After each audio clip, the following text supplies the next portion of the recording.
how are you? I hope you all are doing good. So today we are going to start a chapter which name is Food We Eat. So think and do. What do you have to do? So बच्चे picture आप देखो, इसमें ये लोग क्या कर रहे हैं farming, right? What is his occupation and do you think his work is easy? And name some things that these people need to do their work. Farming में, एग्रीकल्चर में किस किस चीज़ों की ज़रूरत होती है, तो वो आप बताएंगे. Fine. Now let's start agriculture. A large number of people in India live in villages. Most of them are farmers who grow crops for us. The practice of cultivating soil for growing crops and rearing animals for food and other products is called agriculture. Agriculture क्या होती है? बहुत सारे लोग जो हैं वो गांव में रहते हैं और वो क्या करते हैं? फार्मिंग करते हैं. सो एग्रीकल्चर क्या होता है? सॉइल को कल्टीवेट करके उसमें क्रॉप ग्रो करना और एनिमल को रियर करना उनके यूजफुलनेस के लिए, उनसे प्रोडक्ट जो मिलते हैं उसके लिए. So that is known as agriculture. Agriculture provides food for the people and raw material for industries. Raw material क्या होता है? कच्चा माल. जैसे कि शुगर बेस्ड इंडस्ट्री होती है तो शुगर केन हमें कहाँ से मिलता है? एग्रीकल्चर से मिलता है. तो इस तरीके से एग्रीकल्चर लोगों को फूड प्रोवाइड करती है और इंडस्ट्रीज के लिए रॉ मटेरियल प्रोवाइड करती है. सो टाइप्स ऑफ क्रॉप्स. क्रॉप जो है वो दो टाइप की होती हैं, food crops and cash crops. Food crop क्या होती हैं? जो फूड के लिए ग्रो होती हैं, जैसे कि cereals such as wheat and rice, fruits, vegetables, pulses, these are the food crops. Cash crop क्या होती हैं? जो बेसिकली हम मार्केट में सेल करने के लिए ग्रो करते हैं प्रॉफिट के लिए. These are cash crop. Cash यानी कि जिससे हमें कैश मिलता है ना? तो मार्केट में सेलिंग के लिए जो ग्रो करते हैं, that is coffee, cotton, oil seed, sugar cane, tea and rubber. These are the example of cash crops. Now types of farming. There are different kind of farming. First है subsistence farming. Subsistence farming क्या होती है? कुछ farmer के पास छोटी छोटी land होती है तो वो मनी बोरो करके और फिर agriculture implement, seed, fertiliser, pesticide, manure ये खरीदते हैं. ठीक है. उसके बाद क्या करते हैं? वो अपने खेत में, अपने फार्म में क्रॉप ग्रो करते हैं. अब जो बोरो की होती है इन्होंने मनी, ये मनी लेंडर से करते हैं. अब इनके पास इतना ग्रो नहीं हो पाता कि ये उनका मनी लेंडर का जो लोन है वो वापस कर सके. So they are able to grow. इतनी सी क्रॉप होती है इनकी कि ये अपनी फैमिली का ही लाइवलीहुड जो है, फैमिली का ही फूड जो है वो चला पाते हैं. तो इसको क्या कहते हैं? Subsistence farmer. They largely depend on rain और इरिगेशन. सब्सिस्टेंस फार्मिंग यानी अपने जीवन के लिए, अपनी फैमिली के जीवन के लिए सिर्फ इतना ही वो ग्रो कर पाते हैं. और मोस्टली जो सब्सिस्टेंस फार्मर होते हैं इनके पास ज़्यादा टेक्निक्स नहीं होती. ये मोस्टली रेन पर डिपेंड होते हैं इरिगेशन के लिए. उसके बाद नेक्स्ट है बच्चे कमर्शियल फार्मिंग. कमर्शियल फार्मिंग क्या हुआ? कमर्शियल बड़े बड़े एग्रीकल्चर फील्ड होते हैं जहाँ पर ट्रैक्टर और मॉडर्न मशीनरी से फार्मिंग की जाती है और इसलिए इतनी फार्मिंग की जाती है ताकि जो प्रोडक्ट है, जो प्रोडक्शन होगी उसको मंडी में बेच सकें प्रॉफिट के लिए. So this type of farming is called commercial farming. Commercial farmers use fertilisers to improve the soil fertility which help them produce large quantities of crop. और जो कमर्शियल फार्मर होते हैं उनका मेन काम क्या होता है? उनका मेन एम होता है ज़्यादा से ज़्यादा प्रोडक्शन करना. तो उसके लिए वो फर्टिलाइजर यूज़ करते हैं. नेक्स्ट है बच्चे dairy farming.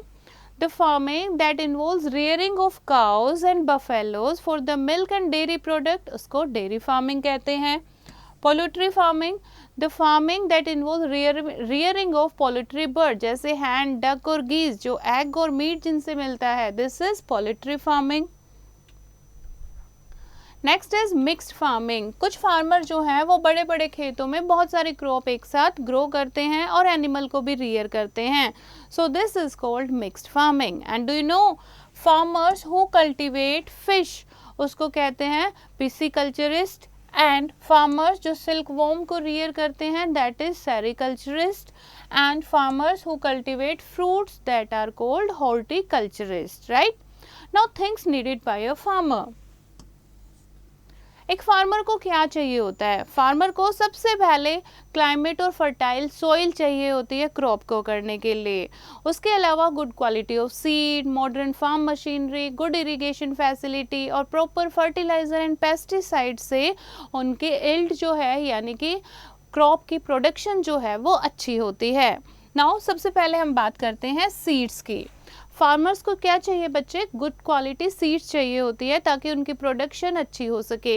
Crops grown from such seeds are also not easily attacked by pest. जब अच्छे सीड से क्रॉप ग्रो होती है तो पेस्ट उसको डैमेज भी नहीं कर पाते हैं और क्रॉप भी अच्छी होती है। उसके अलावा फार्म मशीनरी आजकल मॉडर्न फार्म मशीनरी आती हैं जैसे tractor, sower, sprayer, harvester and thresher, जो कि कमर्शियल फार्मर यूज़ करते हैं। These help the farmer to do their work easy. तो इस तरीके से वो मशीनों का यूज़ करके फार्मिंग करते हैं। So next we will discuss about irrigation. Irrigation क्या होता है, क्रॉप में पानी देना। So water is very important for the growth of crops in a country. Rain is the main source of water for crops.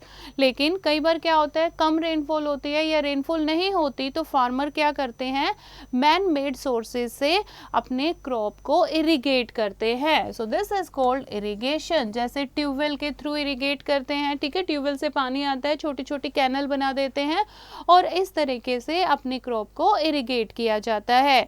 Some farmers irrigate the land with the water from tanks, open wells, canals or water bodies like lakes and ponds. Now let's do what you have to do. Browse the internet and find out about these method of irrigation and write a few line about each. Water wheel, water sprinkler, drip irrigation, ये type of irrigation है। इनके बारे में आप Google करेंगे और इनके बारे में इंफॉर्मेशन लिखोगे और क्लास में डिस्कस करोगे। नेक्स्ट है बच्चे फर्टिलाइजर्स एंड पेस्टिसाइड्स। फर्टिलाइजर क्या होते हैं, फर्टिलाइजर जो क्रॉप में ऐड किए जाते हैं ताकि इल्ड जो है वो ज़्यादा हो सके।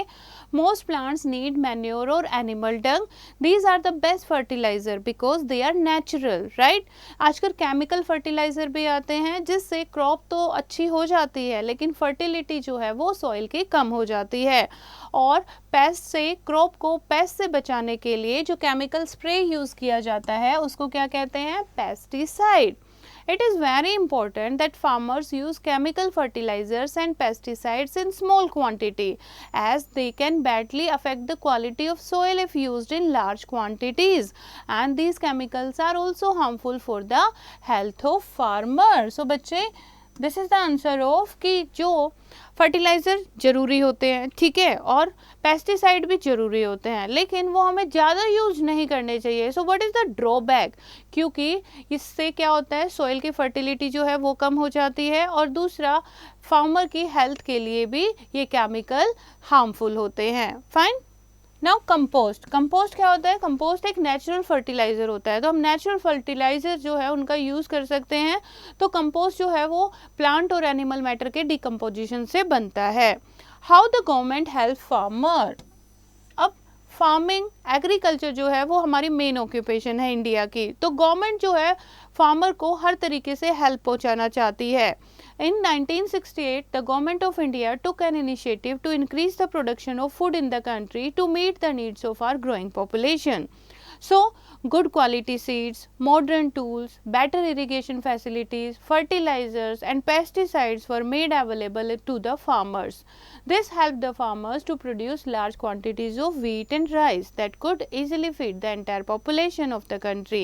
This came to be known as Green Revolution.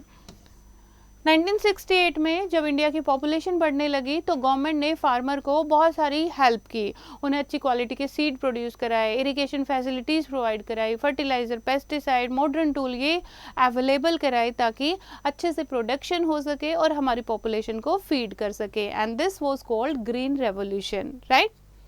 Next आ जाओ food habits. As you know, India is a big country. Due to difference in landforms, climate and soil, farmers in different parts grow different types of food grains, vegetables and fruits. Thus, the food habits of people differ from state to state. तो इस तरीके से food habit जो है वो state to state वो भी अलग होती है। जैसे कि people of पंजाब वो क्या खाना पसंद करते हैं, मक्के की रोटी सरसों का साग। ऐसे ही तमिलनाडु के जो लोग हैं वो इडली, डोसा, सांभर खाना पसंद करते हैं। नाउ पीपल ऑफ राजस्थान वो क्या खाते हैं, दाल बाटी चूरमा, राइट। ऐसे ही वेस्ट बंगाल के जो लोग हैं राइस एंड फिश करी खाना पसंद करते हैं।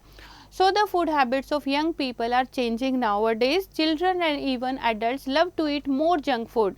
आजकल बच्चों को और एडल्ट को क्या पसंद आ रहा है? Pizza, burger, momos, chowmein. तो ये क्या खाने चाहिए हमें? No, these are the junk food.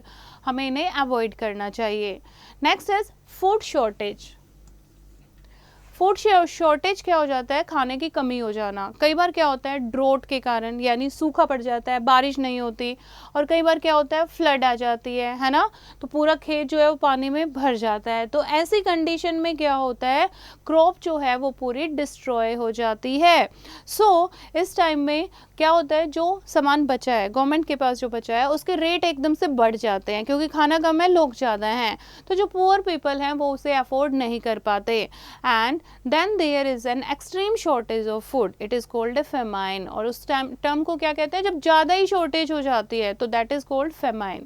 It occurs due to destruction of crops because of natural calamities like droughts, floods, earthquakes, tsunami, etc.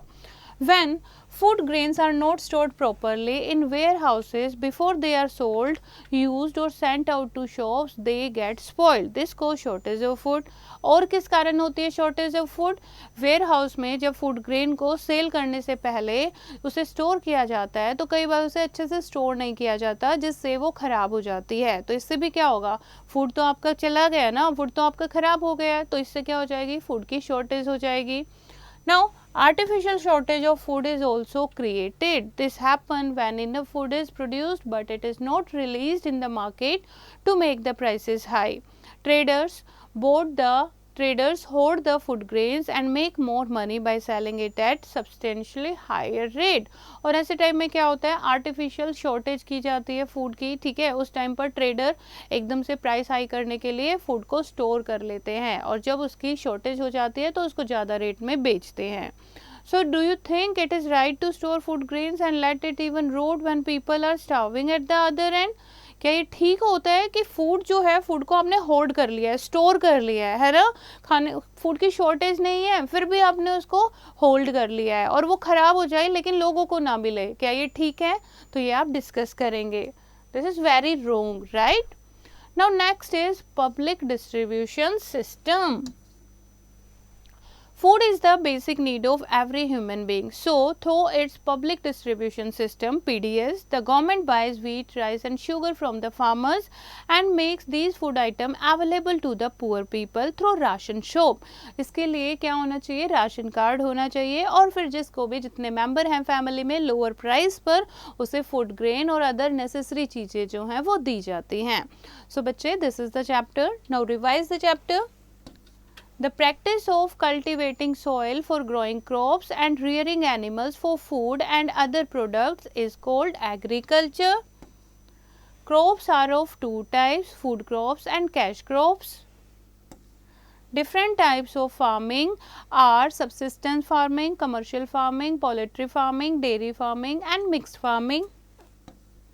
Good quality seeds and modern farm machinery, good irrigation facilities and proper fertilizers and pesticides make a good yield of crops.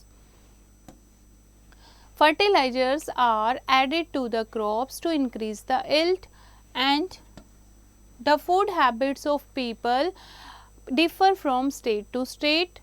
And shortage of food occurs due to floods, droughts, improper shortage of food grains and hoarding of food items by the shopkeepers and wholesalers.